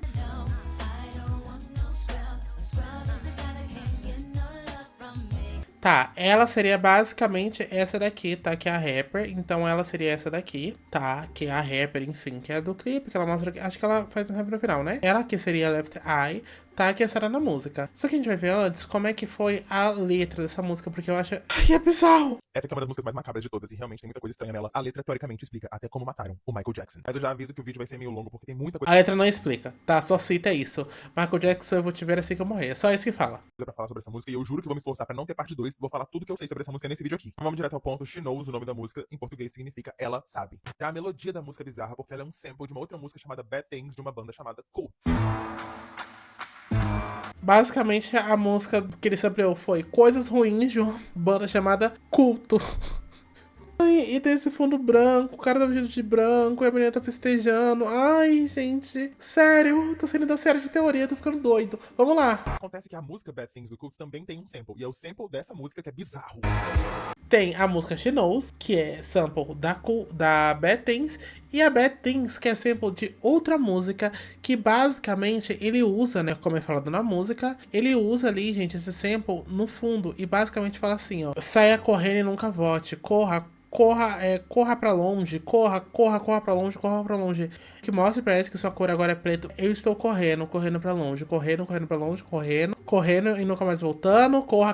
E assim. Esse sample veio de Jonestown, uma cidade que era basicamente uma seita, um culto construído pelo Jim Jones. O Jim Jones foi esse líder de uma seita que criou essa cidade na Guiana, convenceu uma galera a mudar pra lá. Só que como todo líder de seita, na real era um ditador que extorquia e violentava as pessoas. As autoridades ficaram sabendo disso e no dia que eles invadiram Jonestown pra livrar as pessoas, o Jim Jones fez todo mundo beber. A gente acreditava que esse era o maior sacrifício em massa da história, mas hoje em dia já se sabe que muita gente não sabia o que estava bebendo e muita gente foi forçada a beber. Então no fim das contas não foi um sacrifício, foi um massacre. Vocês entenderam? O cara usou simplesmente um sample, sim, de coisas citadas e que ele basicamente tinha uma TV, esse cara falava muito sobre, baseado num documentário de um cara que fez um monte de gente se mudar e se auto-arrastar. Vocês estão entendendo? O resultado foi essa música super pesada, com um clima super ruim, que o J. Cole resolveu fazer um sample de uma música chamada Coisas Ruins, de uma banda chamada Cultos. Agora vamos falar da letra. Segundo o J. Cole, a música é sobre as tentações da fama, em contraste com a fidelidade que ele deve à esposa dele. Ele diz que toda vez que ele faz show, que ele vai pras festas, ele é apresentado com muita tentação, e a esposa dele sabe, she knows, que ele tá traindo ela em festas pós-show e etc. Só que tem uma parte muito curiosa. O que faz sentido com o clipe, tá? Que é basicamente ali um garoto vivendo a vida e tal, e ele sabe que a madrasta tá chifrando, e daí a música é mais sobre o pai saber que também sendo chifrado e não fazer nada, e saber que o filho saber que ela sabe, que os ambos, que todos sabem, entendeu? Basicamente é isso que faz sentido com o clipe. Curiosa dessa música que não casa com essa explicação, que deixa as pessoas entenderem que na verdade isso é uma música que expõe os podres da indústria musical. No meio da música ele fala: descansa em paz, Aaliyah, descansa em paz, Left Eye, Michael Jackson, eu vou te ver no dia que eu morrer. Você já deve saber quem é a Aaliyah nesse ponto, aquela moça que foi casada com R. Kelly, que hoje tá preso inclusive por abuso. Ele casou com ela quando ela tinha só 15 anos e ela denunciou ele por abuso durante todo o casamento. Depois que a Aaliyah separou do R. Kelly, o Jay-Z se apaixonou pela Aaliyah, mas ela se apaixonou pelo Dame Dash, que era melhor amigo do Jay-Z e também o sócio dele na Rockefeller, a gravadora que eles tinham juntos. O Jay morria de ciúme da Aaliyah com o Dame Dash, e todo mundo sabe disso. No início dos anos 2000, a Aaliyah tá fazendo muito sucesso. Ela era a it girl do momento, ela tava em muitas capas, ela tava em muitas publicidades, e muitos dizem que ela seria maior do que a Beyoncé hoje. Seria porque em 2001 o avião dela caiu e no acidente ela faleceu. 6 meses depois que a Aaliyah faleceu, o Jay-Z lançou o The Best of Us, um álbum com o R. Kelly que ele sabia que tinha abusado da moça que tinha acabado de morrer. Isso obviamente pegou muito mal e o Dame Dash e o Jay-Z brigaram de vez. Atualmente as pessoas estão começando a ligar esse acidente ao Jay-Z porque parece que tem muita coisa bizarra nesse acidente de avião. Parece que a Aaliyah foi colocada no avião à força e parece que o cara que foi contratado pra pilotar o avião nem era piloto. Nesse caso então o J. Cole tá fazendo essa referência. Aqui é a teoria, tá, gente? Tem uma certeza, a única certeza que de fato a Aaliyah foi de arrasta e que ela tinha ali, falava bastante para as pessoas que o R. Kelly abusou dela durante esse relacionamento. Isso são duas certezas. Agora, se a gente não sabe realmente essa questão do Jay-Z, se realmente aconteceu, eu acho estranhíssimo a morte dela, juro pra vocês assim. Agora, se o Jay-Z tá envolvido, tem que ver. A Aaliyah na música dizendo que ela sabia, she knows, e por ela saber demais, ela foi eliminada pelos chefões da música. Mas pra mim, o mais bizarro é a parte da música que fala sobre o Michael. O Michael iniciou uma guerra contra a Sony Music logo depois da morte da Aaliyah no início dos anos 2000, porque segundo ele, a Sony não tava deixando ele controlar as próprias músicas. Uma coisa bem parecida com o que rolou com a Taylor Swift agora há pouco. No centro das suas críticas estava o ex-CEO da Sony, o Tommy Mottola. O Tommy Mottola casou com a Mariah Carey quando ela era muito jovem, mas eles não estão mais juntos hoje. O Michael Jackson falava abertamente e literalmente que o Tommy Mottola era o diabo encarnado, que ele cometia muitos crimes, era um homem muito mau. Disse que quando a Mariah finalmente se divorciou do Tommy, ela foi chorando pro Michael pedir ajuda porque o Tommy tava grampeando o telefone dela, perseguindo ela e controlando a vida dela. Em 2002, essa guerra do Michael Jackson com a Sony teve um fim quando o Michael conseguiu reaver o controle das músicas dele e todo mundo diz que a Sony ficou furiosa com o Michael Jackson desde então. Agora a gente volta. Basicamente, o que ele ganhava na Sony era nada, gente. Ele não ganhava 50%, ele ganhava muito menos, tipo 30% do Michael Jackson, que eram as músicas estouradas. Então, assim, dessa dimensão de quando o Michael Jackson media quanto ele recebia, não era justo. Vou falar um pouco do Kanye, porque o Kanye foi uma das pessoas que mais recentemente falou pra mídia que o Michael Jackson foi morto pelos chefões da música, que não foi um acidente a morte dele. Obviamente, nós tratamos o Kanye West como maluco, mas a verdade é que na época da morte do Michael Jackson, muita coisa bizarra aconteceu, muita coisa curiosa aconteceu, e tem muita entrevista que tá até hoje na internet de pessoas próximas do Michael Jackson que são bizarras. A Latoya Jackson, irmã do Michael Jackson, por exemplo, deu uma entrevista na época que ele morreu dizendo que ele dizia pra ela que ele se sentia perseguido e que ele tinha medo de matar ele. O filho do Michael Jackson também disse no julgamento do médico que o pai dele passava horas no telefone gritando e brigando com pessoas, que toda vez que ele desligava o telefone, ele tinha uma crise de choro e ficava repetindo: eles vão me matar. Também foram encontradas supostas notas escritas à mão pelo Michael Jackson, onde ele dizia que a Sony queria matar ele porque ele conseguiu reaver o controle do seu próprio catálogo. E isso tudo se conecta com a situação atual e com Diddy através do nome de uma pessoa, o Fahim Muhammad. Fahim é o chefe de segurança do Diddy e supostamente ele tem muito poder, principalmente nas polícias de Los Angeles e de Miami. Inclusive tem carta branca da indústria musical pra apagar problemas que surjam. Eu vou até diminuir aqui a velocidade porque isso daqui é treta. Vamos lá. No último dia de sua vida, o Michael Jackson ia fazer uma turnê e por conta dessa turnê, a Sony Sony contratou uma nova equipe de segurança para cuidar dele. O chefe dessa equipe de segurança era o Fahim Muhammad. O Fahim estava dentro da casa do Michael Jackson no dia que ele faleceu. E como chefe da... Lembrando que o Fahim, que é um segurança, ele já tinha relação com o P. Diddy. Cacete, é sobre. Segurança, ele era o responsável por contactar a emergência. Hoje já se sabe que a ligação pro 911 foi feita só 1 hora depois que eles descobriram o Michael Jackson inconsciente na cama. E o Fahim tinha só 21 anos quando tudo isso aconteceu. Ele tinha acabado de se formar, ele se formou em 2008 em administração, e eu acho muito estranho uma pessoa tão jovem ser chefe da segurança do rei do pop, só que aparentemente o Fahim tinha uma experiência na CIA e por isso que ele foi contratado. Aqui ainda é teoria, tá, gente? Não se sabe. Mas o que é estranho é essa sessão desse cara que, tipo, era formado em administração e daí segurança de celebridade. Tipo, não tem relação. Foi depois disso que ele virou chefe de segurança do Diddy. Depois que ele deixou o rei do pop morrer, ele foi promovido a chefe da segurança de um dos chefões da música. E sim, o Tommy Mottola é amigo do Diddy, inclusive vendeu a sua casa em Miami. Que inclusive foi por uma das coisas que o P. Diddy também estava sendo investigado, que é essa questão de lavagem de dinheiro. O pessoal vende por uma coisa mais barata, só pra lavar o dinheiro, e daí uma pessoa compra pra depois poder revender ali mais caro na mesma faixa. Então foi também uma das coisas, e é essa relação aí, basicamente, que o P. Diddy e o Tommy Mottola, que é o do meio, né, o ex da Mariah Carey, tem relação. Que inclusive muitos falaram, surgiram a teoria de que a música Obsessed era pra ele. Mas eu ainda acho que era pro Eminem, porque não fazia sentido. O clipe é mais tranquilo do que era a realidade dela com esse cara. Uma das pessoas que mais sofreu pela morte do Michael Jackson e mais apareceu homenageando ele na mídia na época da morte foi justamente a Mariah, que era amiga próxima dele. Neste caso, então, a música do J. Cole, She Knows, tá se referindo a Mariah Carey, que sabe o que aconteceu com o Michael Jackson. Não só isso, ela também sabe o que aconteceu com a Aaliyah e ela sabe o que acontece dentro da indústria, porque ela foi casada com um desses chefões. Não só casada, mas também perseguida por ele. E daí aqui, como vocês viram, é falado muito sobre a Aaliyah, tá? Mas eu vou falar primeiro da Left Eye, gente, porque é uma loucura isso daqui, juro. Pra mim, isso é... Juro pra vocês, vamos lá que vocês vão entender que eu tenho uma teoria em cima dessa teoria, vamos lá. Apesar que não é a teoria, vai contar a história dela. Quem é a cantora que filmou seu acidente fatal e que é citada na música She Knows, do J. Cole? Lisa Nicole Lopez, mais conhecida como Left Eye, nasceu em 27 de maio de 1971, na Filadélfia, Pensilvânia, nos Estados Unidos. Uma mulher que encantou o público com seu jeito único, expôs os absurdos contratuais que seu grupo estava enfrentando e, tragicamente, filmou o momento que se foi. Desde a sua infância, ela demonstrou interesse pela música. Seu pai era um músico amador, ele tinha experiência com saxofone, clarinete e piano. Familiares contaram que acreditavam que muito do interesse dela foi pela inspiração do pai.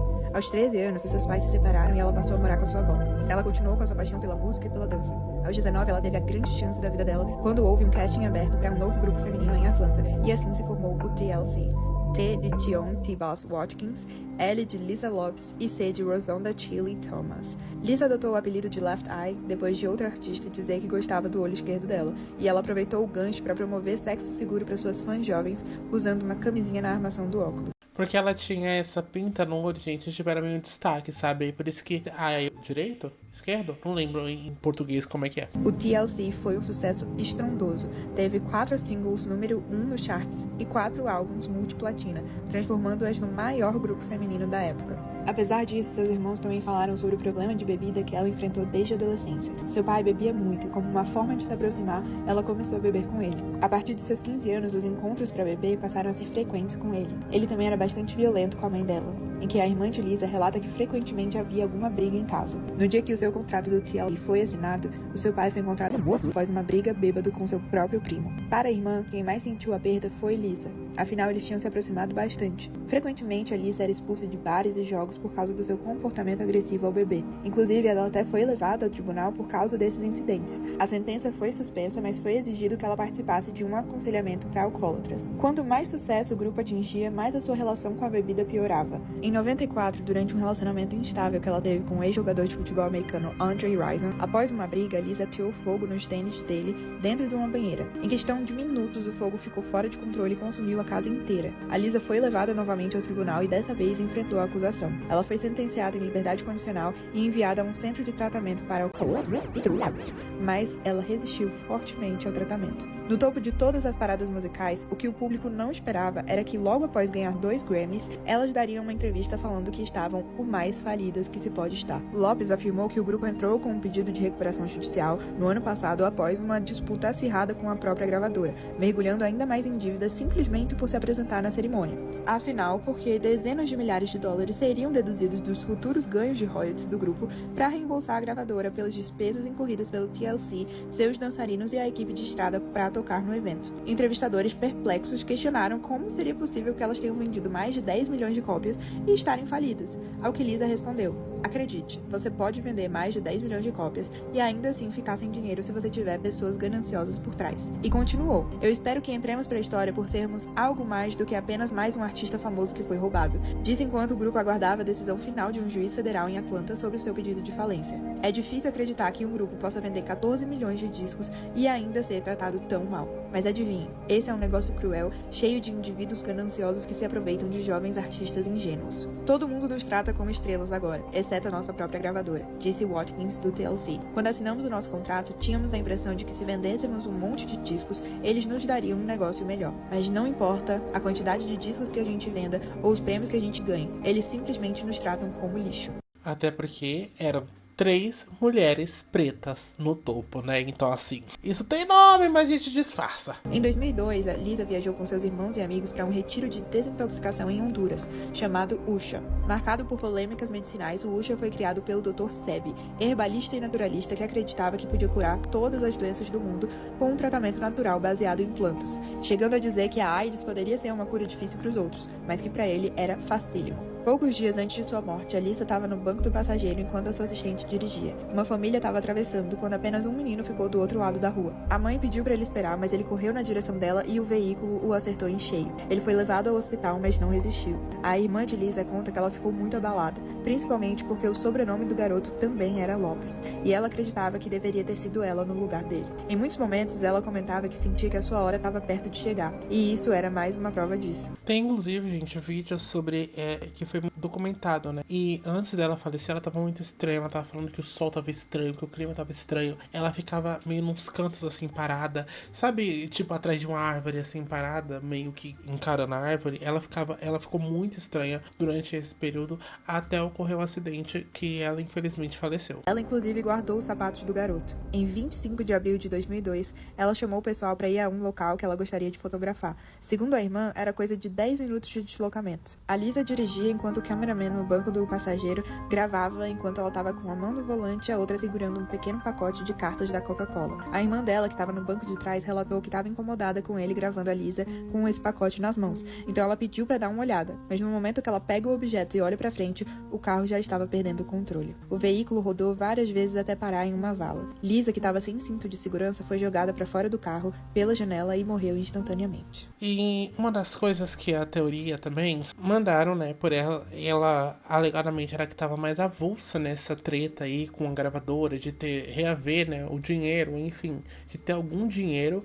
nisso. Uma das teorias, né, essa daqui é minha, tá? Não seria de que ela morreu no acidente, seria que talvez ela morreu na clínica. Então daí aconteceu, por sorte dessas outras pessoas, que teve esse acidente, ela acabou falecendo. Mas é aquilo, ela já tava bem estranha um pouco antes disso, e daí nesse dia que foi que ela melhorou, que ela pediu pra tirar foto, aconteceu o que aconteceu. Lembrando que essa teoria é nenhuma certeza. E agora, a gente vai aqui, a gente precisa da Ayla, porque, nossa, eu fico até mal, sabia? Porque, nossa, eu vejo coisas dela, eu cresci muito, assim, assistindo ela, Beyoncé pra mim era uma grandíssima referência, e até que depois ficou um pouco pra trás, né, porque ela já é falecida, e eu também tava enjoado de ouvir toda a música dela sempre, mas me deixa até triste, gente. Ai, sério, pra ter até uma vibe. Quem é a cantora que faleceu em um acidente de avião e é citada na música She Knows, do J. Cole? Aaliyah Dana Hampton, nascida em Nova York no dia 16 de janeiro de 1979, foi uma cantora, atriz, compositora, dançarina, produtora, coreógrafa e modelo estadunidense. Ela é acreditada por ajudar a redefinir o R&B contemporâneo, o pop e o hip hop, adquirindo assim os apelidos de Princesa do R&B e Rainha do Pop Urbano. Ela tinha 5 anos de idade quando a sua família fez as malas e se mudou para Detroit. Aaliyah começou a se dedicar à música desde cedo, apresentando-se em corais e igrejas e tendo aula de canto. Também frequentou a Detroit Performing Arts High School, onde tinha 4 de GPA, enquanto gerenciava uma carreira musical explosiva. Aaliyah sempre creditou ao apoio de sua família o fato de tê-la ajudado a alcançar o sucesso, apoiando seu desejo de seguir uma carreira musical. Aaliyah chamou a atenção do mundo da música pela primeira vez aos 10 anos de idade, quando apareceu no programa de TV Star Search. Aos 12 anos, Aaliyah assinou um contrato com a Jive Records e com a Black Brown Records, do seu tio Barry Hankerson, onde ela foi apresentada ao R. Kelly. E eu já vou entrar nesse assunto. E foi daí que aconteceu o que vocês já sabem, né, coitada? Em 1994, aos 14 anos de idade, a Aaliyah lançou seu primeiro álbum, Age Ain't Nothing But a Number. Traduzindo, Idade não é nada além de um número. Ai, que horror! idade não é nada mais do que um número. O primeiro single, Back and Forth, foi um dos 5 maiores sucessos da Billboard Hot 100 e uma canção de R&B número 1. O single seguinte, de As You Are Loved, do Isley Brother, alcançou o top 10 na Billboard Hot 100 e foi o número 2 na rádio R&B. Durante o sucesso do seu primeiro álbum, a polêmica em torno do seu relacionamento com R. Kelly começou a surgir, incluindo a alegação de um casamento secreto entre a Aaliyah e o Kelly. Na época, ela tinha 15 anos de idade. Embora houvessem muitos relatos de que o casamento havia sido anulado pelos pais dela em 95, os dois continuaram a negar as alegações. R. Kelly Meu Deus, então foram os pais que anularam.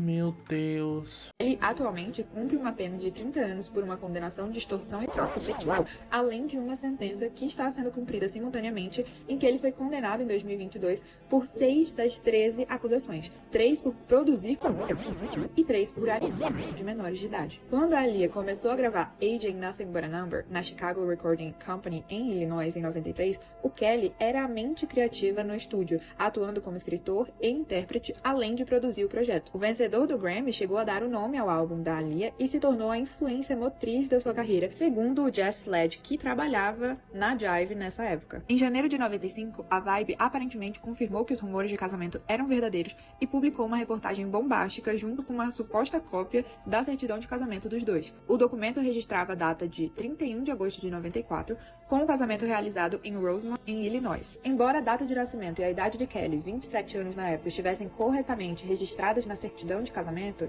a Aaliyah estava incorretamente registrada como tendo 18 anos.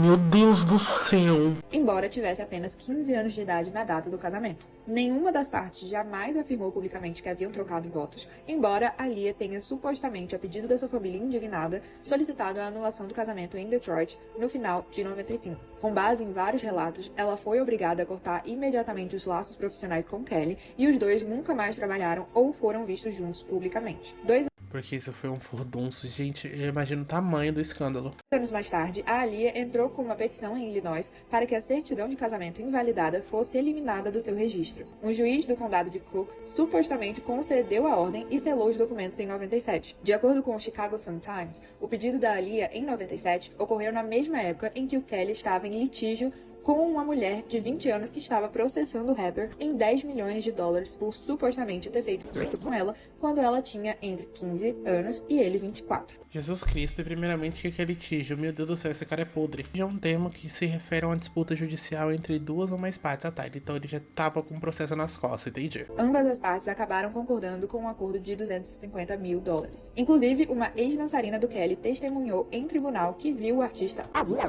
da Aaliyah em 93, um ano antes do casamento ilegal. A mulher, denominada Angela para sua própria proteção, afirmou que entrou no ônibus dele e viu a cantora, que teria 13 ou 14 anos, sentada em uma cadeira enquanto ele estava ajoelhado em um ato sexual durante a sua turnê. Nessa época, ele teria 26 anos. Ela ainda confirmou que ele obrigava as outras artistas a fazer sexo com ele como condição para o pagamento de taxa. Quando o Chicago Sun-Times perguntou a Aaliyah sobre o casamento na época, ela supostamente não admitiu nada, respondendo: "Eu realmente não comento sobre isso porque eu sei que não é verdade.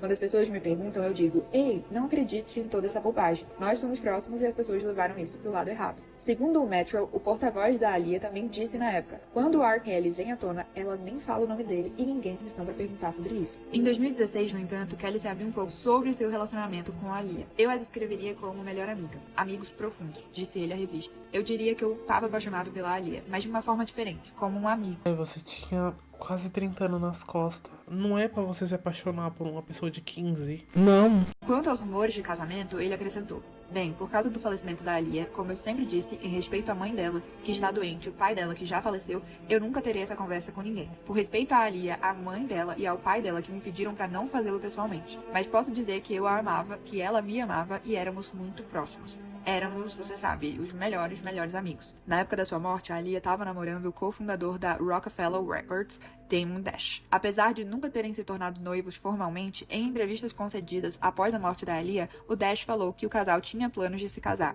A Aaliyah e o Dash se conheceram no ano 2000 através da sua contadora e criaram uma amizade. O Dash disse que não tem certeza de como ele e a Aaliyah começaram a namorar e que os dois simplesmente se entendiam. No ano passado, uma conversa que ele teve no podcast That's Fucked Up abriu espaço para que ele falasse sobre a concorrência com o Jay-Z na busca pela Aaliyah. E aqui o buraco vai abrir, não? No ano passado, uma conversa que ele teve no podcast That's Fucked Up abriu espaço para que ele falasse sobre a concorrência com o Jay-Z na busca pela Aaliyah. Eu simplesmente me esforcei muito, ele disse, antes de saber que o Jay também estava atrás dela. E então, sabe, eu acho que o Jay também estava tentando pegar ela, eu não sabia. O assunto veio à tona e eu pensei, que se foda os dois. Mas nunca deu certo pra eles, e nós dois estávamos tentando chegar a ela. E eu meio que relaxei, mas depois nos encontramos. É uma longa história. O Dame também admitiu que muitos de seus colegas músicos estavam interessados na jovem artista, e que ela estava saindo bastante, mas não estava ficando sério com qualquer um. O executivo musical também revelou que o Jay ficou obviamente amargurado com o fato dele ter ido procurar a Aaliyah quando descobriu. Sim, ele se sentiu assim, mas todo mundo sabe dessa merda. Eles estão tentando agir como se ele tivesse realmente transado com ela. Não, ele estava mandando flores e fazendo toda essa merda. Ele estava cortejando-a. Então, nós dois estávamos nos esforçando muito, e acabamos na mesma casa no dia 4 de julho. Eu me lembro de descer as escadas e o Jay tava tipo... Porque sabe como é, os amigos dele estavam rindo dele e tal. A Aaliyah faleceu tragicamente em um acidente de avião nas Bahamas depois de gravar o videoclipe de Rock the Boat, uma música que faria parte do seu último álbum. Ainda assim, 2 décadas depois, um ar de mistério envolve o que deu tão tragicamente errado no dia 25 de agosto de 2001, quando um voo de 1 hora de duração das praias da Ilha Abaco para Miami tirou a vida dela aos 22 anos e de mais outras 8 pessoas. Nos anos que se seguiram, houve poucas explicações para o fato de o avião ter sido autorizado a sair do chão. Houve discussões entre a comitiva da Aaliyah e o piloto por causa do excesso de peso do avião. Nossa, gente, pior que eu lembro disso. Nossa, eu lembro disso em 2010, que foi falado. Algumas coisas que ela tá citando, gente, foram com o longo dos anos. Na época que ocorreu, ninguém teve notícia de nada. Então, assim, foi uma surpresa, sabe? Cara... Após o acidente, foi rapidamente confirmado que o pequeno avião bimotor excedeu seu limite máximo de peso em várias centenas de quilos. Além disso, o peso não estava distribuído uniformemente, o que tornaria o avião muito mais difícil de controlar quando estivesse no ar. A última atualização significativa ocorreu em 2002, quando um relatório toxicológico constatou que o piloto inexperiente tinha cocaína no seu organismo. Para a autora e aclamada jornalista musical Kathy Iandoli, isso nunca fez sentido. Por que a Aaliyah, conhecida por ser uma passageira ansiosa, insistiria tanto em entrar nesse pequeno avião quando ele estava claramente sobrecarregado de bagagem, especialmente quando ela via um avião fretado para buscá-la no dia seguinte? A resposta veio de um homem das Ilhas Abaco chamada Kingsley, cuja família administrava uma empresa de táxi e hotelaria na região. Pouco depois da morte do Kobe Bryant,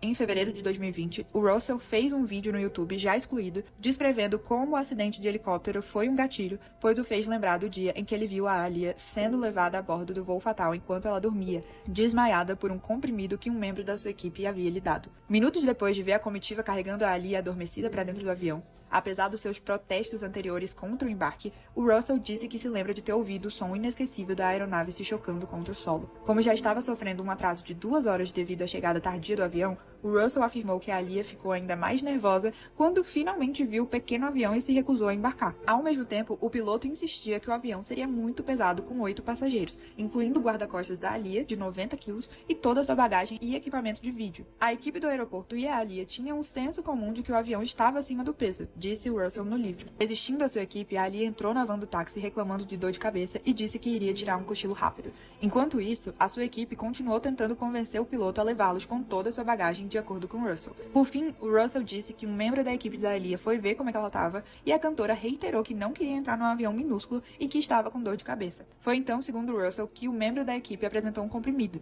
que a Aaliyah tomou e caiu em sono profundo, no qual permaneceu quando o piloto finalmente concordou em levar o grupo de volta à Flórida. grávida. Meu Deus, falaram que era de pirona pra ela e deram um... Meu Deus do céu, alegadamente como sempre, que na certeza. Gente... Apesar de que o piloto não era certificado para pilotar aquele pequeno avião e havia sido contratado pela empresa de fretamento poucos dias antes do acidente, de acordo com o The New York Times. Também havia sido condenado à liberdade condicional por posse de cocaína apenas 2 semanas antes. Eles atiraram da van, ela nem sabia que estava embarcando em um avião, disse Russell no livro. Ela entrou no avião dormindo. Quando o avião decolou por volta das 18h45, uma testemunha ocular viu o avião inclinar-se para a esquerda e cair no chão a uma velocidade assustadora, disse ele ao The New York Times. A queda levou menos de 1 minuto. Continuou. Quando o corpo da Aaliyah foi recuperado a quase 6 metros de distância dos destroços, ela ainda estava presa ao seu assento. Um relatório da autópsia concluiu que a sua sobrevivência era impensável, citando as suas queimaduras extensas e um traumatismo craniano grave.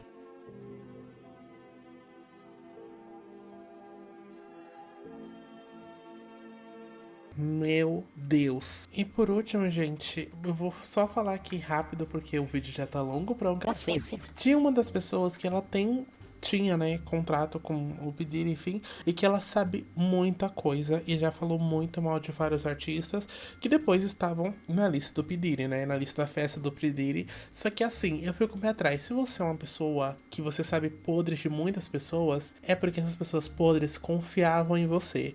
Então, tão boa assim você não é. Vamos lá. Essa aqui é a Jaguar Wright. Ela é uma cantora dos anos 90 e ela andava com toda a galera do hip hop, como o Diddy, o Jay-Z, etc. Há muito tempo a Jaguar Wright tá falando sobre o envolvimento do Diddy em coisas perversas, inclusive na morte da primeira esposa dele, a Kim Porter. Nesse vídeo aqui, o cara pergunta pra ela se ela acha que o Diddy vai começar a falar sobre o envolvimento do Jay-Z em todas as paradas que ele fazia. Se existe um envolvimento do Jay-Z.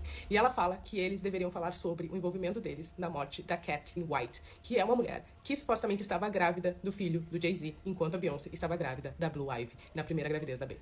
Ela fala que durante uma viagem pra Vegas, o Jay-Z e o Diddy, a Cat, acabaram com ela e ninguém sabe como que isso aconteceu, foi colocado pra debaixo do tapete e nenhuma notícia sobre isso aconteceu ou apareceu na mídia. O louco é que todo mundo achava que a Jaguar Wright era doida, porque ela tava falando essas coisas há bastante tempo e as pessoas estavam ignorando, achando que ela era invejosa porque ela não tinha sucesso, etc, etc. Mas agora, com a apreensão do Diddy e todas as coisas que ela falava dele sendo verdades, as pessoas estão questionando se essa morte dessa menina em Vegas, que era supostamente mãe de um bebê do Jay-Z, isso também não pode se tornar verdade. Mas me conta aí o que tu acha disso. É aquilo, se essa pessoa sabe de muitos podres, eu não quero nem imaginar o quão fundo ela já estava enfiada nesse rolê. E é aquilo, por que que não, né, ela ou Kanye West, que eu venho falando há muito tempo? Porque se eles... um dos dois, vai ser comprovado que tudo que eles estão falando é verdade. E daí vai ser uma prova muito grande. Porque as únicas pessoas que ela ataca diretamente são essas pessoas da música. Então, assim, talvez aconteça de, né, e daí jogar pra debaixo do pano. Mas acho que seja difícil vendo como a internet funciona hoje. E pelo descontrole que eles têm da população. Porque antes a gente acreditava muito o que estava na notícia, a informação que vinha. E é igual isso que a gente tá vendo hoje, só que, né, é aquilo, acabou que essas coisas não estão mais sob domínio de uma pessoa ou de uma mídia específica, e daí tende a aprender para outros lados, pessoas desconhecidas, pessoas que não tem nada a ver, apontando na rua e perseguindo, é porque esse pessoal tem tempo, né? Mas meio que pra encerrar isso daqui, eu espero muito que, sei lá, se o Jay-Z tá envolvido, eu espero que pague e pronto, acabou. Eu espero muito que a Beyoncé não esteja, mas se ela esteja, que ela pague também. Por mais que eu acredito que todas as mulheres nessa situação são mais vítimas do que de fato cúmplices, né? Nunca se sabe. Aí a gente vai ter que esperar referente à lista, confirmar quem veio e quem não veio, porque daí tem a Jennifer Lopez, tem a Oprah, e dessas pessoas aí de grande poder, que visam muito dinheiro, que eu fico meio com o pé atrás e desconfio. E é aquilo, caso seja comprovado que o Jay-Z tá envolvido, eu acredito muito que a Beyoncé, assim como ela falou em Lemonade na música Sorry, que ela vai fazer auto-arrastamento social, que é basicamente talvez expor as coisas pra proteger os filhos e ó, sumir do mundo, entendeu? Com as crianças, porque eu acredito que um amor além maior do que ela sente pelo Jay-Z é o amor que ela sente pelos filhos dela, e obviamente eu acredito assim que ela vai prezar pelas crianças, né? Porque é aquilo, né, gente? O Jay-Z é um ótimo pai agora, mas se de repente acontecer de perder o controle, nunca se sabe o que ele pode fazer. E essas foram as teorias. Eu pretendo gravar um segundo vídeo trazendo tudo que a Jaguar já falou sobre todo mundo, e a mulher falou sobre bastante gente. Talvez eu traga semana que vem um segundo vídeo sobre a Jaguar. E é isso, gente. Espero que vocês tenham se informado, passado um pouco mal, porque eu tô tenso. E agora vou tomar uma dipirona e ficar com medo do Diddy vir me pegar, porque eu passei muita informação pra vocês. É isso, um beijo.